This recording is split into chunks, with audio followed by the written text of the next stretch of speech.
গুৱাহাটীৰ পৰা শিলচৰলৈ প্ৰাকৃতিক পৰিৱেশৰ মাজেৰে যদি যাত্ৰা কৰিব বিচাৰে, ভাৰতৰ ভিতৰতে সুন্দৰ দৃশ্য আপোনালোকে দেখিবলৈ পাব।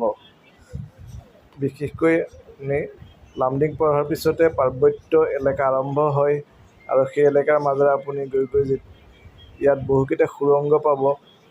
কেতিয়াবা দিনতে আন্ধাৰ হৈ পৰে এনেকুৱা সুৰংগবোৰত। আপুনি হাফলং পাৰ হৈ জাতিংগাৰ দৃশ্য দেখিবলৈ পাব। জাতিংগা পক্ষীৰ বাবে বিখ্যাত। ইয়াত বিশেষকৈ শীতকালত দিনৰ ভাগত গ'লে বিভিন্ন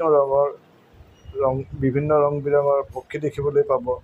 তদুপৰি বিভিন্ন নদ নদীৰ প্ৰাকৃতিক দৃশ্যই আপোনাৰ মন সম্পূৰ্ণৰূপে আকৰ্ষণ কৰি তুলিব। আপুনি সম্পূৰ্ণৰূপে আপ্লুত হৈ পৰিব।